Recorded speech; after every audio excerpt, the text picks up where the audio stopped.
आदरणीय संत समाज, सज्जनों और देवियों, हम सब जीवन भर धुआं के धरहरा में बैठे रहते हैं। धरहरा कहते हैं लाट को। ये बादल पर्वत के ऊपर आप देखते हैं, लंबा होते होते कितना बड़ा स्तंभ जैसा कभी कभी दिखाई देता है। ये धरहरा, धुआं का धरहरा, बादल का धरहरा, और देखने में बड़ा रमणीय, लेकिन उसमें कुछ दम नहीं होता है। हम सब धुआं के धरहरा पर बैठे हैं। ये शरीर धुआं का धरहरा है। वैज्ञानिक और रासायनिक दृष्टि से हम देख पाते तो हमारा शरीर धुआं की तरह उड़ता हुआ प्रतीत होता। ये कणों का प्रवाह, शरीर, मकान, पेड़ पौधे, जो कुछ दृश्यमान है, ये सब कणों का संव्यूहन, संगठन है। और विघटन भी साथ साथ। संगठन विघटन निरंतर चलते हैं। निर्माण विनाश, निर्माण विनाश, निर्माण के साथ विनाश लगा रहता है। अपना ही बच्चा, छोटा सा शिशु बालक हो जाता है। शिशु बालपन में आ जाता है। शिशु असहाय रहता है। बालक घुटने के बल दौड़ने लगता है। फिर किशोर हो जाता है, फिर जवान हो जाता है। अपने साथ रहते रहते, देखते देखते अपने बच्चों के सिर के बाल में उजलापन आने लगता है। कुछ दिन में रूखा फीका हो जाता है। वो भी अपने बाल बच्चों में उलझ जाता है। कितना दृश्य का परिवर्तन होता है। सदगुरु कबीर ने कहा है, राम नाम भज, राम नाम बच्चे देख मन माही हो। लक्ष्य करोड़ जोर धन गाड़े, चलत डोलावत बाही हो। दादा बाबा औ परपाजा, जिनके यह भुई भाड़े हो। आंधर भये हियो की फूटी, तिन काहे सब छाड़े हो। ई संसार असार को धंधा, अंत काल कोई नाही हो। उपजत विनसत वार न लागे, ज्यों बादर की छाही हो। नाता गोता कुल कुटुंब सब इनकर कौन बड़ाई हो। कहें कबीर एक राम भजे बिन, बूढ़ी सब चतुराई हो। ये बीजक का एक कहरा है। कहरा एक प्रकरण है। 11 प्रकरण बीजक में है। कहरा, बेल, बसंत, चाचर, हिडोल। कबीर साहब उच्च ज्ञानी थे और लोग चतुर और व्यवहार कुशल भी थे। ग्राम्य गीत, लोक गीत में उन्होंने कई प्रकरण रचे हैं। चाचर, बेल, बिरहुली, बसंत, कहरा, हिडोला, और सब ज्ञान से भरे हैं।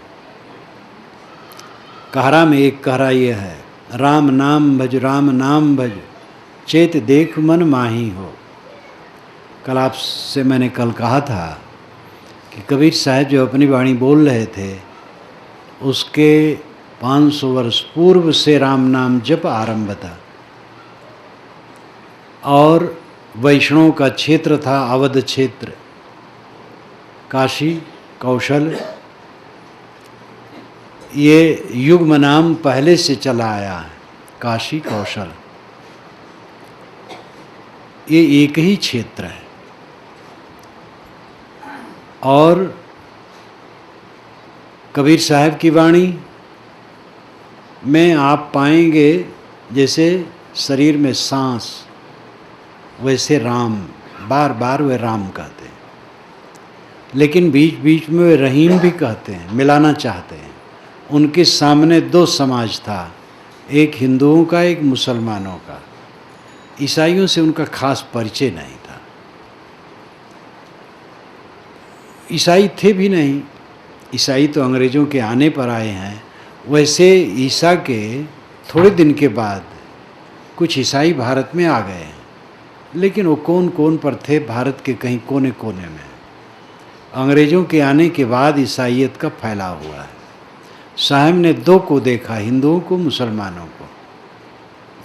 दोनों में अच्छे विचार भी हैं, दोनों में जाहिली भी है, जड़ता भी है, और हर जगह की बात है, एक का दोष नहीं है। ब्राह्मणों की आलोचना जिन्होंने जम के की, उनकी परंपरा में आगे चल कर के ब्राह्मणों से अधिक उलझी हुई बात मान्य हुई। तथागत बुद्ध ने, महावीर स्वामी ने ब्राह्मणों की आलोचना की, तो ब्राह्मणों के वो आलोचक नहीं थे, त्रुटियों की आलोचना की। बुद्ध के मुख से तो बराबर कहा गया है, कोई ब्राह्मण हो, श्रमण हो, आदर करना चाहिए। लेकिन ब्राह्मणों के कर्मकांड जो बोझिल थे, और ज्ञान उसमें तो कुछ नहीं। कर्मकांड की पुस्तक आप पढ़िए और कर्मकांड का रूप देखिए, कोई न सर है न पैर है, कुछ ज्ञान से मतलब नहीं। शतपथ ब्राह्मण 100 अध्यायों का विशाल ग्रंथ आप पढ़िए तो कुछ नहीं, बस जहाँ उनका जो मन कहता कह देते हैं। कुछ घास पेड़ हो गया, या वो पत्थर हो गया, तो कुछ हो गया, जो कह दिया वही हो गया, कहना था। तो कर्म कांड में ज्ञान से कोई मतलब नहीं। और फिर पशुवध, इसलिए बुद्ध और महावीर ने आलोचना की।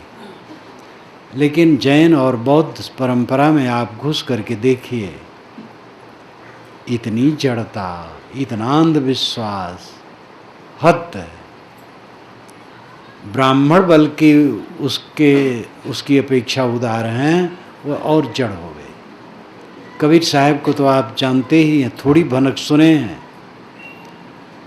भारत में तो ऐसा है कि कबीर की वाणी विश्वविद्यालयों में भी पढ़ाई जाती, स्कूलों में पढ़ाई जाती, इसलिए उनकी भनक सबको पहुंची रहती है। नेपाल में शायद वो न पढ़ाई जाती होगी, लेकिन साहब ऐसे व्यापक रूप में हैं कि कुछ न कुछ उनके विषय में बहुत से लोग जानते हैं। कबीर एक ज्ञान के गोला थे, आग के गोला।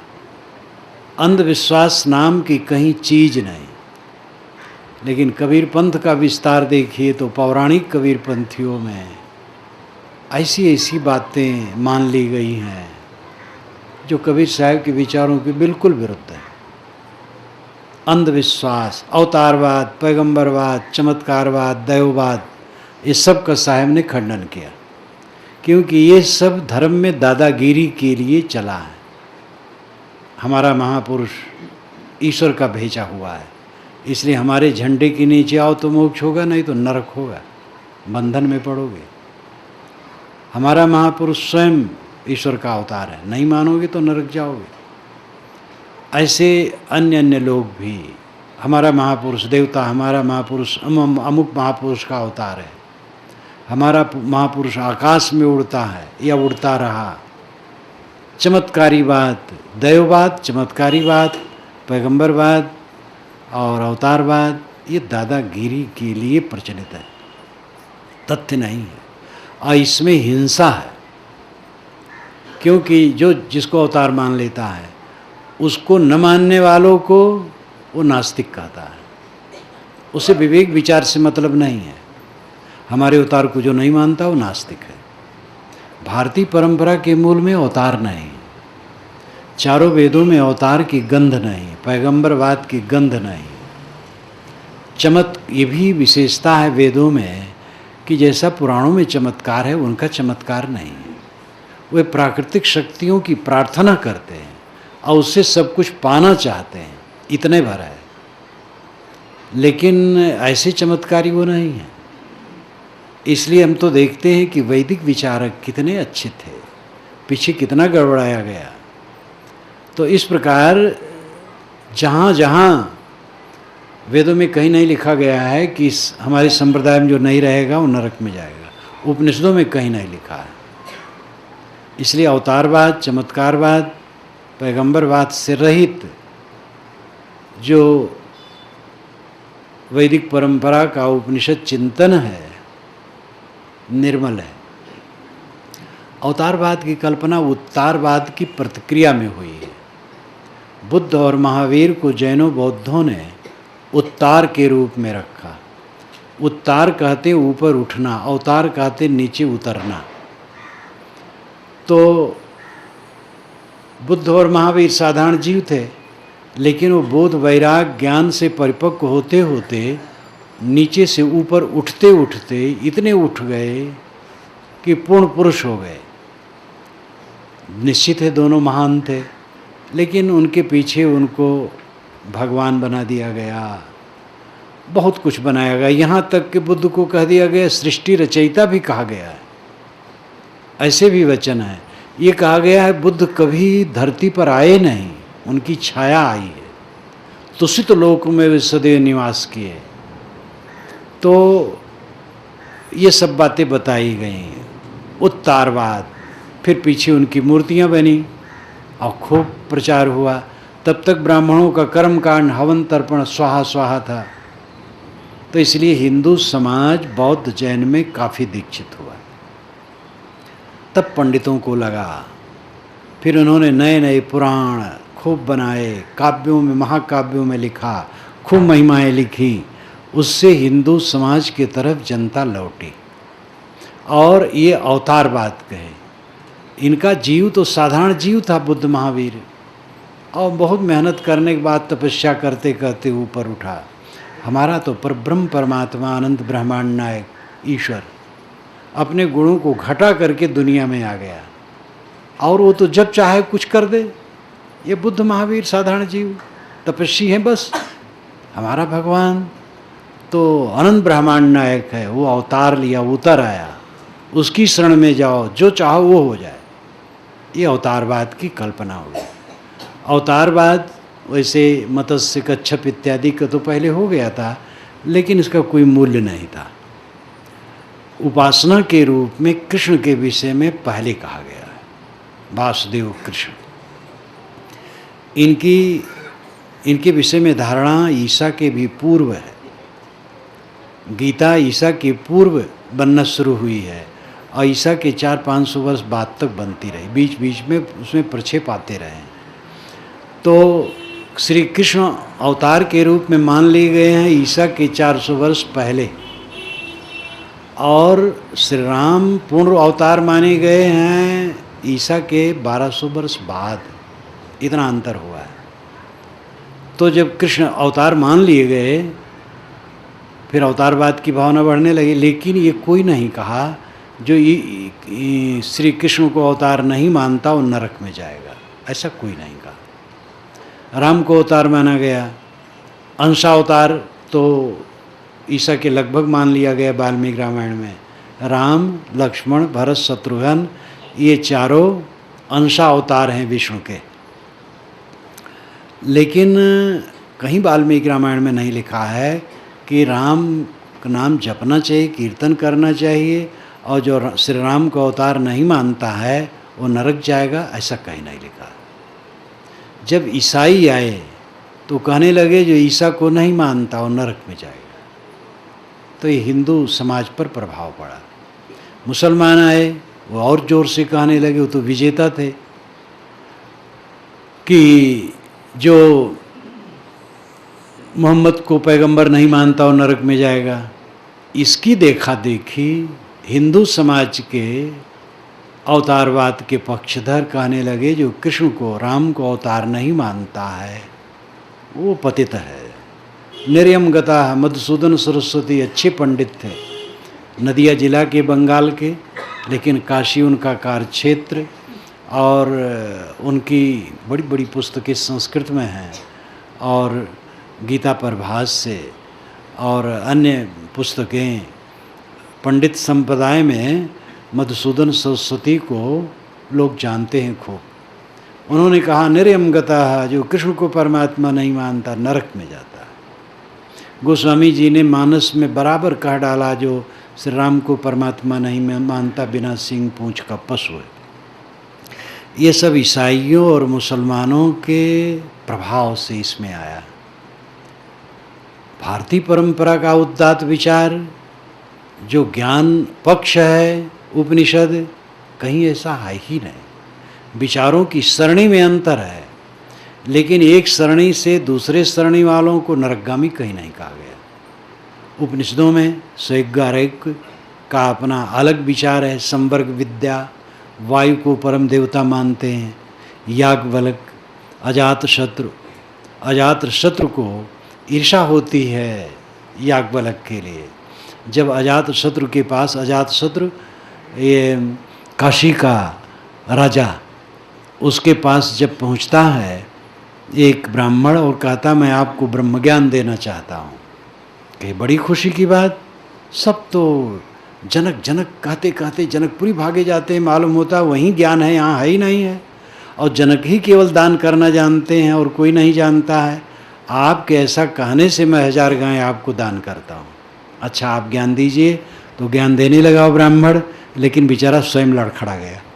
फिर राजा ने उसको ज्ञान दिया तो वो सुस्त हो गया। तो इस प्रकार एक शाखा दूसरी शाखा पर व्यंग तो करती थी, लेकिन कहीं उपनिषद में नहीं लिखा है कि दूसरा नरकगामी है, दूसरा नास्तिक है, दूसरा भ्रष्ट है, दूसरे कल्याण नहीं होगा, कहीं नहीं है। क्योंकि अवतारवाद नहीं है, शुद्ध आत्मज्ञान है, कर्म सिद्धांत है, स्वतंत्र राज्य है धर्म का। ये हिंदू समाज के वैदिक परंपरा की सबसे बड़ी विशेषता है। इतना उदार चिंतन दुनिया में कहीं नहीं। ये मुसलमानों और ईसाइयों के संपर्क में आकर के अवतारवादी लोग राम और कृष्ण को न मानने वालों को सुअर, कुत्ता, गधा, नरकगामी तक कह डाला। नरवय खर सूकर स्वान समान, कहो जग में फल कौन जिए।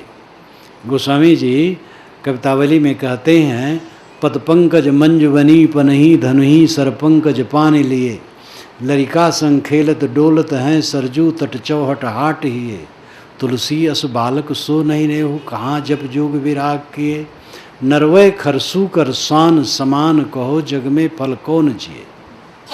श्री राम छोटे छोटे बच्चे हैं, सरजू के तट पर छोटी छोटी पनही पहन करके घूम रहे हैं, छोटा छोटा धन्ना बाण ले करके। ऐसे बाल रूप श्री रामचंद्र जी का तो जो ध्यान नहीं करता है, वो भले जब जोग वैराग से पूर्ण है, लेकिन सुअर, कुत्ता, गधा है। हद हो गई, हद हो गई। कपिल कणाद जैमिन बादरायण याज्ञवल्क श्वेतकेतु उद्दालक, इन्होंने कहीं अपनी वाणी में राम का नाम तक नहीं लिया, तो इनकी दशा क्या होगी फिर। तो ये अवतारवाद, पैगंबरवाद, दैववाद, चमत्कारवाद अध्यात्म में जहर पैदा करता है और स्वतंत्र पथ को नष्ट करता है। और हिंदू समाज इतना भटक गया है कि वो समझ भी नहीं पा रहा है कि हमारा मूल ऐसा नहीं था। हमारा मूल वैदिक परंपरा का जो उपनिषद चिंतन है, वो निर्णय है, आत्मज्ञान है। मैं कह रहा था कि कबीर साहब ने राम कहा, लेकिन उनका राम हृदय निवासी, हृदय बसे ते राम न जाना। यह राम सार्वभौमिक है। राम नाम जपो। जिसका नाम राम है वो आत्मा है। आत्मचिंतन करो। चेत देखो मन माही हो, चेत करके मन में देखो। लक्ष्य करोड़ जोर धन गाड़े, चलत डोलावत बाई हो। लाखों करोड़ों रुपए जोड़ करके जो गाड़ रखे हो और हाथ चमकाते हुए घूमते हो। कहते हैं, अवध क्षेत्र में कहते हैं, भुरकी भर बुद्धि, भुरकी भर पैसा तो खोना भर बुद्धि। भुरकी मिट्टी का एक बर्तन होता है छोटा सा, जैसे घड़ा होता है तो घड़ा बड़ा होता है, और भुरकी छोटी होती है, मिट्टी की बनाई जाती है, और उसमें 1 पाव पानी, 1.5 पाव पानी। बड़ी भुरकी होती है तो आधा किलो पानी बस, और छोटी भी और भुरकी छोटी होती है। तो कहते हैं भुरकी भर पैसा तो खोना भर बुद्धि। खोना कहते हैं वो भी मिट्टी खोता है, वो 2 फीट ऊंचा, 2.5 फीट ऊंचा, 3-3 फीट ऊंचा होता है, और पेटार खूब होता है, बड़ा खूब पानी भरा जाता है। पहले ज़माने में ऐसे धातु के बर्तन बड़े बड़े पानी भरने के लिए कहाँ थे। जमींदारों के घर में, रईसों के घर में, बहुत बड़े रईस नहीं, साधारण के घर में खोना होता था। कहार पानी भरने आते थे, कुआं से ला करके उसमें पानी भर देते थे, कई खोना। तो उसमें घर की स्त्रियां अपना काम करती रहती थी, और उसमें चावल दाल इत्यादि भी खोना में रखा जाता था। तो खोना बहुत बड़ा जिसमें मैं अंदाज भी नहीं सकता हूँ कितना पानी आएगा। तो भुरकी भर पैसा, खोना भर बुद्धि। यानी थोड़ा पैसा जिनको होता, बड़ी बड़ी बुद्धि उनकी होती, बहुत वह अहंकारी होते हैं, वो सबको बुद्धि सिखाते हैं। थोड़ा पैसा है ना, गर्मी है, सबको बेवकूफ़ मानते हैं, और पैसे वाले अपने उनका दिमाग चढ़ा रहता है। तो इसीलिए व्यंग में साहब कहते हैं, चलत डोलावत बाई हो, लाख करोड़ जोरी धन गाड़े, चलत डोलावत बाई हो। लाखों करोड़ रुपए जोड़ करके ज़मीन में गाड़ रखे हो। बैंक तो था नहीं तो साहब कहते बैंक में रखे। बैंक का ज़माना तो अब आया है, तो ज़मीन में गाड़ कर रखे हो और हाथ चमकाते हुए घूमते हो। दादा बाबा और परपाजा जिनके यह भूई भाड़े हो, आदर भय हिव की फूटी तिन काहे सब छाड़े हो। तुम्हारे दादा बाबा परपाजा जिनका ये भूई भाड़े था, भूई नाम जमीन, भाड़ नाम बर्तन, लाक्षणिक अर्थ है जिनकी सारी संपत्ति थी, तुम तो आके बैठ गए हो उत्तराधिकारी बनकर। जिन्होंने मेहनत करके कमा के खड़ा किया था, तिन काहे सब छाड़े हो, वो क्यों छाड़ के चले गए। पिताजी की लाश पड़ी है और दो लड़कों में लाठी उठ गई, ये हक हमारा है, ये खा हमारा है, हम जलाएंगे हम जलाएंगे। ये नहीं सोचते हैं कि हम भी जलेंगे, ये किसी का ख्याल नहीं है। अन्य हनि भूतानि गच्छन्ति ही यमालयम, शेषाः स्थावरमिच्छन्ति किमाश्चर्यमतः परम। युधिष्ठिर से यक्ष ने पूछा, सबसे बड़ा आश्चर्य क्या है। युधिष्ठिर ने कहा, अन्य हनि भूतानि, रोज रोज प्राणी, गच्छन्ति ही यमालयम, यमपुरी में जाते हैं। देखो तो लाश निकल रही है, राम नाम सत्य है कि गली में गूंज हो रही है। रोज रोज ये होता है। अन्य भूतानि गच्छन्ति यमालयम, शेषाः स्थावर मिच्छन्ति, जो बचे हुए हैं वो स्थिर रखने की इच्छा करते हैं, हम यहीं रहें। किम आश्चर्यमतः परम, इससे बड़ा आश्चर्य क्या होगा। लाश देखते हैं लेकिन अपने शरीर को लाश नहीं समझते। मैंने शुरू किया है धुआं का धरहरा से। ये लाश भी तो वजनदार है, धुआं का धरहरा है। आजकल में रहेगा ही नहीं, शून्य हो जाएगा। लक्ष करोड़ जोई धन गाड़े, चलत डुलावत बाही हो। दादा बाबा औ परपाजा जिनके यह भूमि भाड़े हो, आंधर भय हिव की फूटी तिन काहे सब छाड़े हो। युतपते क्वागता मथुरापुरी, रघुपते क्वागतोत्तर कौशला, इत विचिंतमन कुरुस स्थिरम न स्थितम जगतित्येव धारे। युतपत श्री कृष्ण महाराज के मथुरा का ऐश्वर्य कहाँ गया। रघुपत श्री रामचंद्र जी के उत्तर कौशल का ऐश्वर्य कहाँ गया। आप विचारो, आपका क्या रहेगा, अब आप क्या करना चाहते हो। बड़ी बड़ी विभूतियाँ जिनकी महिमा से बड़ी बड़ी पोथियाँ रंगी हैं, उनके स्थलों में आप जाएं कुछ नहीं पाएंगे। अयोध्या में हनुमानगढ़ी के पीछे जो टीला है, वहीं श्री राम हॉस्पिटल है हनुमानगढ़ी के दक्षिण तरफ, और श्री राम हॉस्पिटल से लगा वो टीला है पश्चिम तरफ। वहीं पास में जन्मभूमि का है, जो आजकल राजनेताओं ने एक बड़ा भारी राजनीति का अड्डा बना लिया है।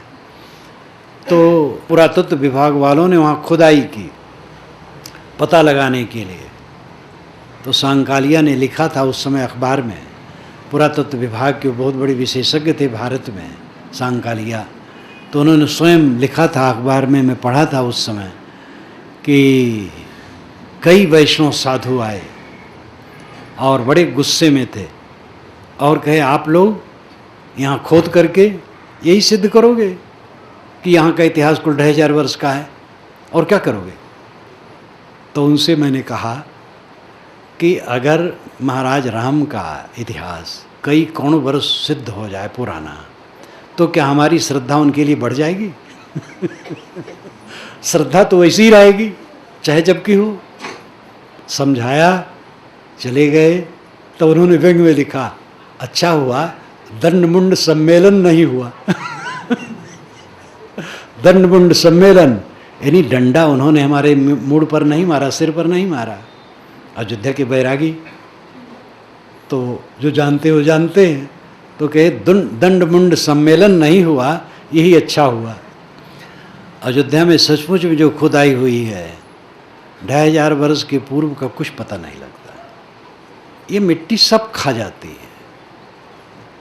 मैं जामनगर में था, गुजरात में, सौराष्ट्र में, तो वहाँ शमशान गृह बड़ा अच्छा बना हुआ है, जहाँ विद्युत ताप गृह है। तो वहाँ पर एक खेत है जिसमें नवजात शिशुओं को दफनाया जाता है जो वर्ष भर के हैं। तो उन्होंने बताया कि महाराज जब दफना, तमाम कब्रें बनी थी, कहे दफना देते हैं, पूरा भरा रहता है, तो उधर से फिर उसी को खोद करके फिर वहाँ दफनाते हैं। 1 बरस के बाद उसमें कुछ पता नहीं लगता कि इसमें कुछ रखे थे।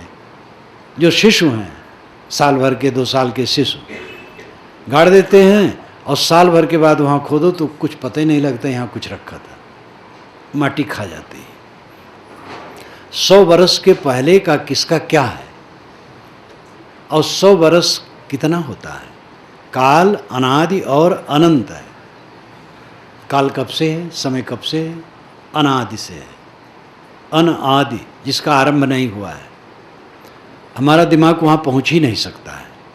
और अनंत है, कब तक रहेगा, अनंत है। देश और काल दोनों अनादि और अनंत है। एक हवाई जहाज़ पर आप बैठे हैं और 1 सेकंड में 1 करोड़ किलोमीटर वो चलता हो और 10 अरब युग आप चलते रहें, तो क्या देश का अंत हो जाएगा? देश अनंत है, काल अनंत है। इस अनंत देश काल में जो मेरा कुछ माना है वो क्या है? एक कण से भी कम है। इसीलिए कबीर साहब ने कहा है कहो तो है नहीं, नहीं कहा ना जाए, हाँ नाही के बीच में साहेब रहा समाए।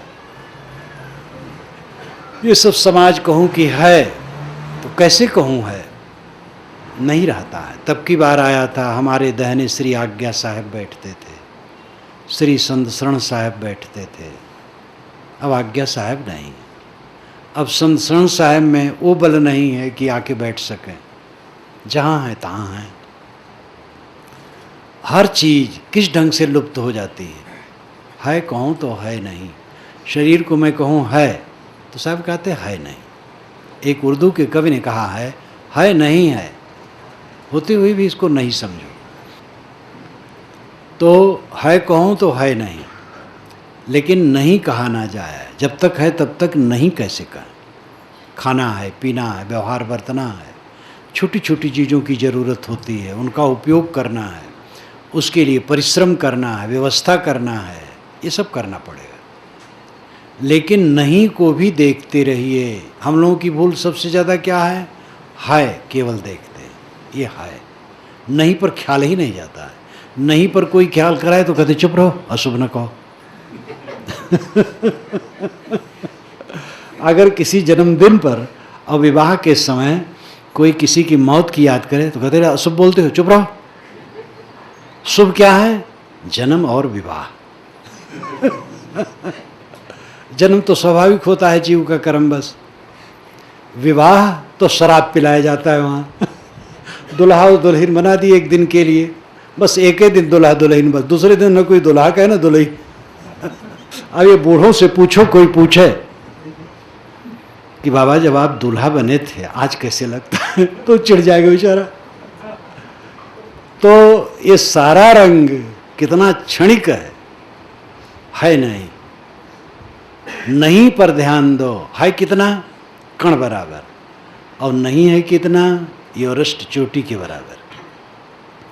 नहीं है अनंत काल के लिए शरीर नहीं है, और है कुछ समय के लिए है। मेरा शरीर इतने दिन का है तो बता सकते हैं, लेकिन आगे कब तक रहेगा नहीं बता सकते हैं।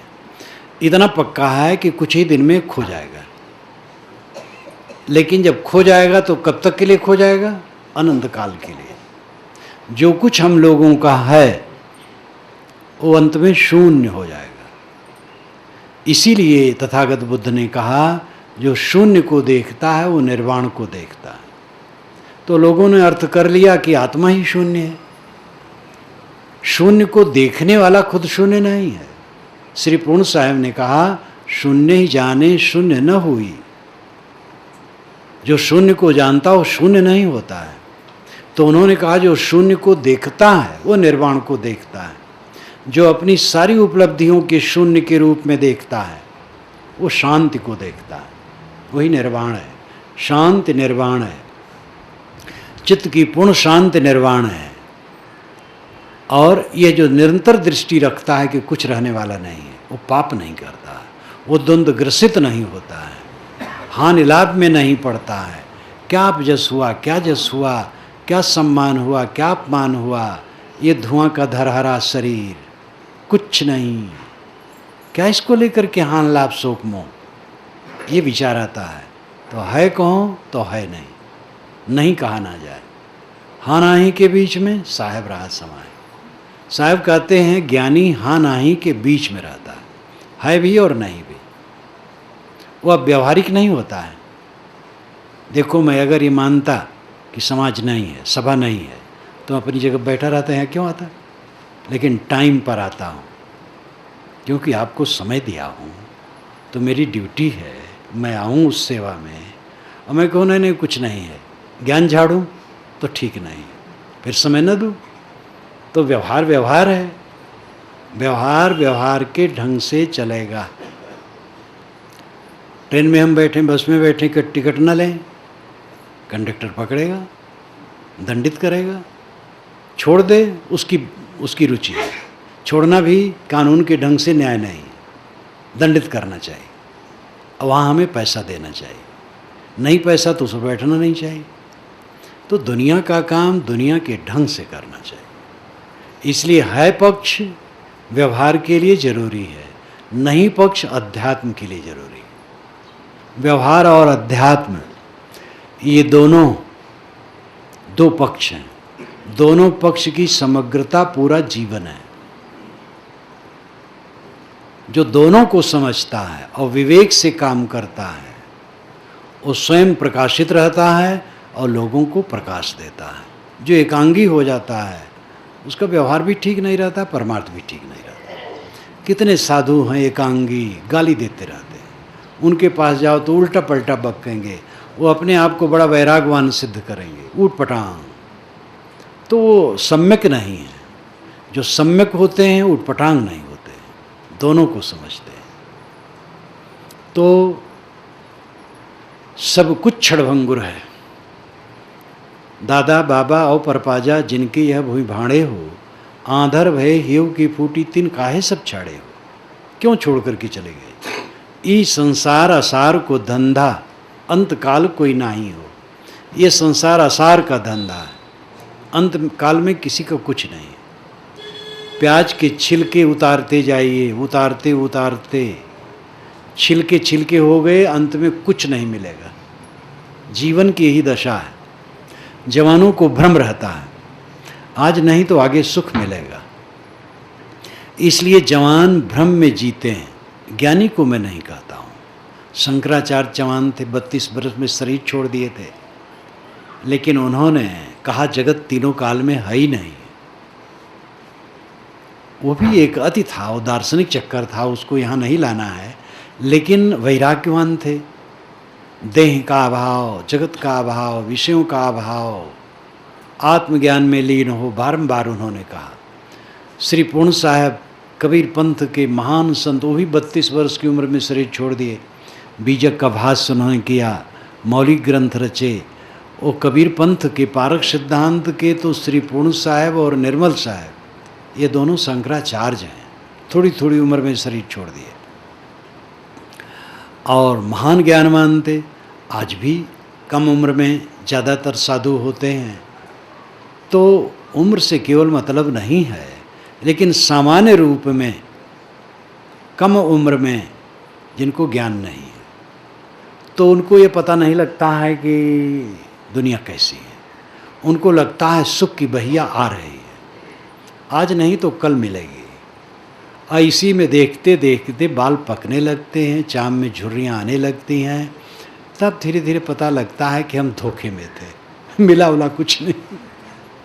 और बुढ़ापा तक पहुँचते पहुँचते तो हो जाता है जैसे हारा हुआ जुआरी।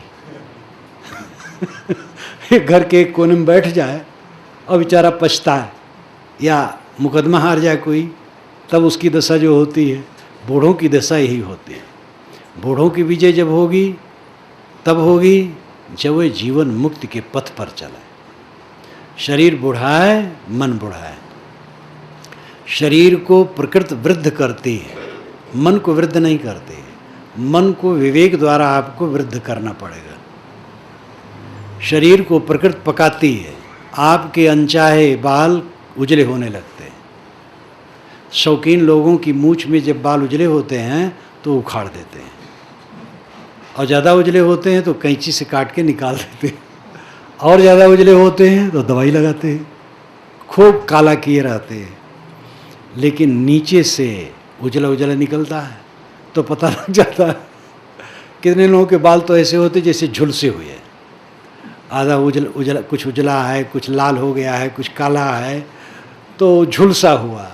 ये सब तमाशा में न पड़ो। अगर जवानी में किसी के बाल उजले हों तो उसका दोहरा लाभ है। एक तो जवान है, वो लाभ ही है, और उजला है तो लोग बुजुर्ग समझेंगे, आदर देंगे, दोहरा लाभ है। क्यों उसको काला करते हो? तो सब कुछ निरंतर बदलता है। ये संसार असार को धंधा, सारहीन। बच्चा पैदा होता है, खिलाया जाता है और उत्सव मनाया जाता है। वहाँ पर छठी बरही भारत में, यहाँ भी होगा अपना ढंग, मनाते हैं। और मेरा लल्ला हजारों बार चूमा जाता है। एक दिन ऐसा आता है बच्चे से बात करने का मन नहीं होता है। एक सज्जन गए उसके घर, तो अब बच्चा क्या, बच्चा भी, उसका भी बाल पक गया था। उससे कहे भाई तुम्हारे पिता? कि हाँ वो उस तरफ से आप जाइए, उनका कमरा इधर है। उधर भी दरवाज़ा था लेकिन खोला नहीं, उस तरफ से जाइए। तो बेचारे उतरे, गली में गए और गली से आ करके तब उसके कमरे में गए। पुत्र पिता को देखना नहीं चाहता है। एक बड़ा इंजीनियर, दो लड़के दोनों इंजीनियर, एक कानपुर में एक इलाहाबाद में। पिता बुजुर्ग, उस समय 87 वर्ष के थे, मेरे सत्संग में आते रहते थे। एक दिन मिले, कहे महाराज मेरा ज़माना था, थोड़ी तनख्वाह मिलती थी, पेंशन मेरी 600 कुल है, लड़कों को खूब पढ़ाया, दोनों इंजीनियर हैं, एक कानपुर में है, एक यहाँ है, यहाँ वाला छोटा है। कानपुर गया था, 2-3 दिन बीता तो बहू ने कहा, पिताजी जब आप छोटे से ही ज़्यादा अनुराग रखते हैं तो उसी के यहाँ रहना चाहिए। वो पहुनई भी पसंद नहीं की कि रहने दे, अपने आप चले जाएंगे। तो कहा महाराज जब ऐसा वो कह दिया, दूसरे दिन चला आया। यहाँ पर हूँ, जब बच्चा आता है 4 बजे के बाद ऑफिस से, तब मैं स्वागत कक्ष से निकल करके गली में घूमता हूँ, क्योंकि अगर वो ड्राइंग रूम में मुझे देखे तो नाखुश होता है। मेरी उपस्थित उसे पसंद नहीं है। महाराज मैं सोचता हूँ कि कौन जाने ये भोजन न दे मुझे। मैंने कहा ऐसी चिंता ना करो, भोजन मिलेगा, वो भी ऐसा नहीं करेगा। तो ऐसा संसार है, जिस बच्चे के लिए इतना प्यार, उस बच्चे से इतना फर्क हो जाता है। बच्चों में ही सारी त्रुटि नहीं होती है, बुजुर्गों में भी होती है। अहंकार, अपना बहुत अहंकार, हमारा बच्चा, हमने किया, हमने सब कुछ किया, कैसे नहीं मानता है। और इस ढंग से सोच करके जितनी चूड़ी कसोगे उतना काम बिगड़ेगा। आपने पहले से बिगाड़ा है। जब आप मालिक थे और वो किशोर था, तभी से उसको कटकाने लगे, क्योंकि किशोर अवस्था में भी आदमी का मन कुछ और हो जाता है, तो ढंग से नहीं चलता लगता है। लेकिन सोचना चाहिए कि उम्र है, प्यार देना चाहिए। माँ बाप प्यार आगे चल कर के कम दे पाते हैं, उनका अहंकार जग जाता है, तो जितना वो कड़ा करते हैं लड़के के मन में उतनी प्रतिक्रिया होती है। अच्छे लड़कों का मन भी उदास हो जाता है, और उदास हो जाता है तब फिर सब रंग में भंग हो जाता है। बहू घर में आएगी तो ये माताएं थोड़े दिन भले प्यार कर लें, पीछे तो ये बहू है, बेटी का प्यार। बेटी अपने खून की है, बहू अपने खून की नहीं है। और कई घरों में बेटी और बहू, बेटी और माँ एक तरफ और बहू एक तरफ, दल बन गया। लेकिन ये विकार जो ननद ने किया वो अपने ससुराल में जाएगी और यहाँ सेवा करने वाली आपकी बुढ़ापा में बहू रहेगी। बहू को आपने बेटी नहीं माना, अब आपकी बेटी तो गई, तो क्या होगा बुढ़ापा में। इसलिए हर माता सावधान हो, बहू बेटी है, बहू को बेटी समझो, उसको प्यार दो। समझ लो आपकी मलकई थोड़े दिन रहेगी, जहाँ बूढ़ी हुई एक तरफ बैठ जाओगी, और जो आपकी बहू आज है वही मलकिन बनेगी, तो सारा बदला चुकाएगी अगर अच्छा व्यवहार आज नहीं करोगी तो। इसलिए अच्छा व्यवहार करो। लेकिन अगर अपने सास को कष्ट देगी तो उसकी बहू उसको कष्ट देगी। ये तो एक चक्र है, एक जगह एक चक्र घूमता था बड़ी तेजी से, तो जो कोई कहे क्या है उसके सिर पर आ जाता था। तो ये चक्र और कुछ नहीं है, ये समय का चक्र है, सबके ऊपर आता है। आदर करने वाला आदर पाता है, सेवा करने वाला सेवा पाता है। जो अनादर और तिरस्कार करेगा वो स्वयं कलुषित हो जाएगा और उसके लिए व्यवहार भी खराब हो जाएगा। सुंदर बर्ताव सबके साथ करो, प्रेम का बर्ताव करो। ई संसार असार को धंधा, अंतकाल कोई नाही हो। ये संसार सारहीन है, अंत में कुछ नहीं। उपजत विनसत बार न लागे, जो बादल की छाही हो। बादल की छाया बनी और बिगड़ी, ऐसे दुनिया की वस्तुएं निरंतर गतिशील हैं, ये स्थिर रहने वाली नहीं। नाता गोता कुल कुटुंब सब इनकर कौन बढ़ाई हो। नाता गोता कुल कुटुंब जहाँ तक संबंध है, इनकी क्या विशेषता है, कितने दिन की विशेषता है। कहाँ है कबीर एक राम भजे बिन बूढ़ी सब चतुराई हो। एक राम के भजन बिना सारी चतुराई आपकी डूबी है। राम भजन आत्म स्थित, आत्मा में लीन होना। यदा यदा प्रत्यगवस्थितम मनः तदा तदा मुंचति बाह्य वासना। निशेष मोक्षे सति वासनानां आत्मानुभूति प्रतिबंध शून्य। ये स्वामी शंकराचार्य कहते हैं विवेक चूड़ामणि में।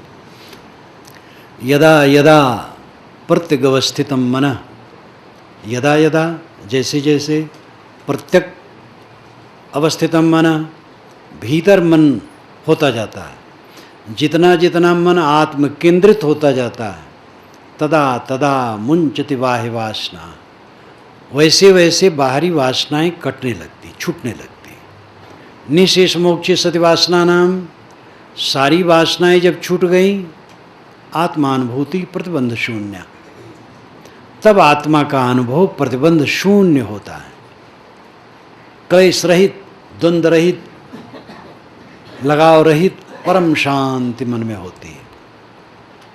मौत की याद करो, उस दिन की दशा क्या होगी, कल्पना करो। आज हमारी मौत आ गई है, शरीर छूट रहा है, तो उस समय चित्त क्या होगा, क्या रहेगा। पहले इसका अभ्यास करो। रोज सोचो मौत आ गई है, मन का विकार दूर हो जाएगा। और आने है ज्यों कोरी रेजा बुने, नीरा आवे छोर, ऐसा लेखा काल का दौर सके तो दौर। कबीर साहब ने कहा है ज्यों कोरी रेजा बुने, हिंदू जुलाहे को कोरी कहते हैं। तो जो कोरी, जैसे कोरी यानी जुलाहा, रेजा बुनता है, रेजा नहीं थान, कपड़े का थान 40 मीटर 38 मीटर, बहुत लंबा थान, एक एक सूत भरनी का दाएं बाएं से डालता है, और एक एक सूत पढ़ते पढ़ते पूरा थान बुन जाता है। ज्यों कोरी रेजा बुने, नीरा आवे छोर, ऐसा लेखा काल का दौर सके तो दौर। ऐसे काल का लेखा है, वो क्षण क्षण हमारे निकट आ रहा है। जिसको हम भुलाना चाहते हैं वो रात दिन हमारी तरफ चल रहा है। हम तो सो जाते, वो सोता नहीं है, हमारी तरफ खिसकता रहता है। और मौत की गोद में सबको जाना है। मौत बहुत प्यारी है, जब मोह छूट जाए। क्योंकि जब तक देह है, जीवन मुक्त को भी उपद्रव है। भूख, प्यास, शीत, धूप, सम्मान, अपमान, अनुकूल, प्रतिकूल, रोग, व्याधि, इस शरीर का उपद्रव जीवन मुक्त को भी लगा रहता है। और शरीर जब नहीं रहा, ये धुआं का धौरारा खो गया, तो स्वयं कल्याण स्वरूप। क्योंकि मेरा ऐश्वर्य शरीर नहीं है, मेरा ऐश्वर्य शरीर के नाम रूप गुणकर्म स्वभाव नहीं है, इनकी उपलब्धियां नहीं हैं। मेरा ऐश्वर्य अंतर ज्योति है, अंतरात्मा है। ज्योतिषाम ज्योतिष, जो ज्योतियों का ज्योति है, वो अंतरात्मा, वो हमारा अपना ऐश्वर्य है। जो आत्मचिंतन, राम भजन यही है, आत्मचिंतन, प्रतिबंध शून्य आत्मानुभूति। ये तो वासना के कारण हम धुंध में रहते हैं, भ्रांति में जीते हैं। जीवन भर आदमी भ्रांति में जीता है, एक एक भ्रांति पालता रहता बिला वजह, कुछ न कुछ। चित्त को फटकार दो और कह दो कि जब तक हमारे हाथ पैर चलेंगे हम परिश्रम करते रहेंगे, और हमें खाने पीने को मिलेगा इसकी चिंता नहीं करना। शरीर की अवस्था जब जैसी आएगी वो निपट जाएगा। असली काम है मन को शांत रखना। सब घाटा सह लो, लेकिन मन की अशांति रूपी घाटा न सहो। पैसा चला जाए, अपमान हो जाए, तिरस्कार हो जाए, भरी सभा में अपमान हो जाए, शरीर में रोग लग जाए, कुछ हो जाए, मन स्वस्थ रहे, मन शांत रहे, वो धन्य है। इसीलिए तो तथागत बुद्ध ने कहा, मनोपुब्बगमा धम्मा मनोसेट्ठा मनोमया मनसा चेपदुट्ठे न भासति वा करोति वा ततोनम दुख मनवेत चक्कम वा बहतौ पदम। मन ही आगे आगे रहता है, मन ही श्रेष्ठ है, सारे कर्म मनोमय हैं। जो मन से बुरी भावना रख करके बोलता और काम करता है, उसके पीछे दुख उसी प्रकार लगे रहते हैं जैसे रथ में जुते हुए जानवरों के पैरों के पीछे उसके चक्के। और मनसा चे प्रसन्नेन भासति वा करोति वा ततोनम सुखमन्वेत छाया वा अनपायिनी। जो मन से प्रसन्न हो करके बोलता और काम करता है, उसके पीछे स्थिर सुख वैसे लगा रहता है जैसे आदमी के पीछे छाया लगी रहती है। जीवन का परमानंद क्या है? हर समय चित्त शांत रहना, सुबस रहना। भूख कड़ी लगी हो, भात नमक मिल जाए बहुत है, फिर दाल मिल जाए तो वो भी खा लें, सब्जी मिल जाए वो भी खा लें, दूध दही मिले अगर पछता है तो थोड़ा मोड़ा खा लें। ये आप समझिए कि दूध दही कोई बड़ी बढ़िया चीज़ नहीं है। जो बहुत सबकी बुद्धि उसी में है कि दूध दही मिले तो ठीक, दूध दही कोई बहुत बढ़िया चीज़ नहीं है, अगर मिले तो थोड़े खाना चाहिए। और घी भी, मेवे नाम बड़ा बढ़िया, लेकिन मेवा ज़्यादा खाना ठीक नहीं, अगर मिल जाए थोड़ा खा ले। काकर पाथर है मेवा, का धरा है। भूख लगे, भात नमक मिले, बुनियादी चीज़, क्योंकि नमक के हम लोग आदी हैं और ऐसे नमक की ज़रूरत नहीं है। नमक शरीर में खाद्य पदार्थ से काम भर का आ जाता है, लेकिन चलो हम लोग आदी हैं तो नमक मिल जाए, भात मिल जाए, बस काफ़ी, और मन शांत रहे। तो क्या परेशानी है फिर? वो ऐश्वर्य की भूख हमें जलाती है, अहंकार हमें जलाता है, और ये कूड़ा कचरा को बुहारे बिना कोई परमानंद को नहीं पा सकता है। इसलिए राम भजन, आत्मचिंतन, आत्म केंद्रित होना है। माँझ मझरिया बसे सुजाने, जन हुई हैं सो थीरा हो, निर्भय भयता गुरु की नगरिया, सुख सोए दास कबीरा हो। साहब कहते जो माँझ मझरिया बसना जानता है वो स्थित पाएगा। माँझ मझरिया का अर्थ होता है बीच में, बीचों बीच।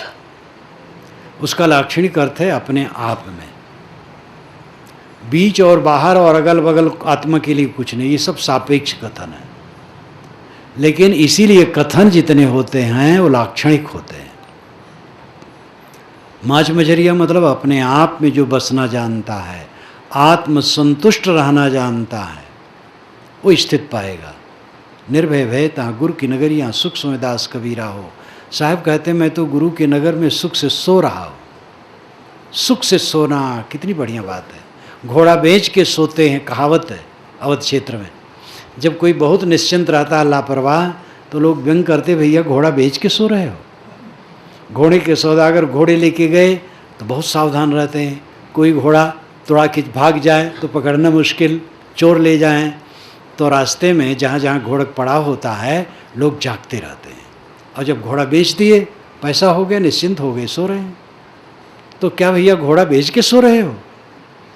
घोड़ा बेच के कब सोओगे बताओ? कब दिन आएगा? कल आएगा? कल नहीं आएगा, आज है। आज ऐसा आपका दिन होना चाहिए कि आप बिस्तर पर जाएं और आपके मन में कोई खिंचाव कहीं का ना हो, बढ़िया नींद आ जाए। सुबह उठें, कोई तनाव ना हो, आनंद कंद। दिन भर अपना व्यवहार का काम करें, अध्यात्म का काम करें, तनाव रहित, गाली गुप्ता रहित, झगड़ा रहित, कलह रहित, विवाद रहित, कटवचन रहित। सब में भगवान समझो, सब भगवान स्वरूप है, सब भगवत स्वरूप। भगवान भगवती ये देखो प्रत्यक्ष बैठे हैं, इससे कहीं बढ़िया भगवान भगवती मिलेंगे, इसके समान भी नहीं मिलेंगे। लेकिन आदमी की तो बुद्धि यह है कि जो बोले ना डोले ना उसको भगवान करे, और जो बोले डोले उसको भगवान नहीं करते, उसको ठगते। ऐसे की पूजा घंटा घंटा करते हैं जो एक चावल भी नहीं खाएगा। और जब ऑफिस में बैठेंगे, दुकान पर बैठेंगे, तो ऐसे लोगों को धोखा देंगे जो खाने वाला देवता है। आदमी खाने वाला देवता है और उसको लोग देवता नहीं समझते हैं। अपने मन को निर्मल बनाओ, निर्मल मन, शांत मन जीवन की परम सफलता है। तो सदगुरु कहते हैं कि राम भजे बिन बूढ़ी सब चतुराई हो। तुमने सारी चतुराई लगा दी है ऐश्वर्य के लिए, माया के लिए, मोह के लिए, दुनिया के लिए, अपने लिए नहीं लगाया, अपना काम नहीं किया। बैलेंस रखना चाहिए, संतुलन रखना चाहिए, दुनिया का काम करना पड़ेगा। पेट ऐसी चीज़ है, उसको भरना पड़ेगा, काम धाम करना पड़ेगा।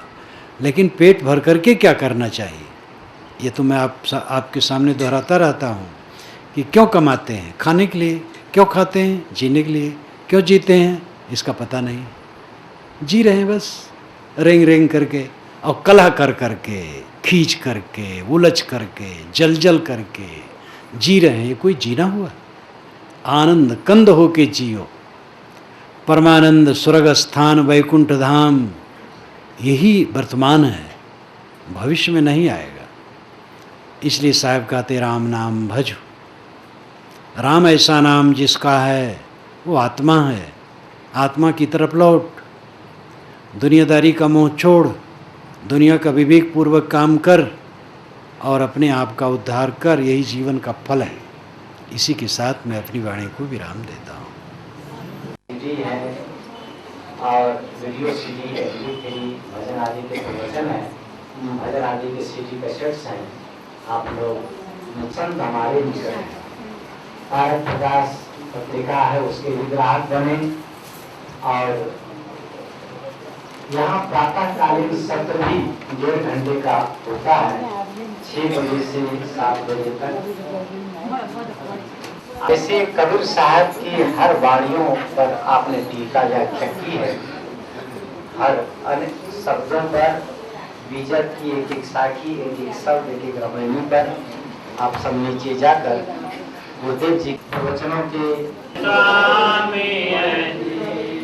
साहेब पर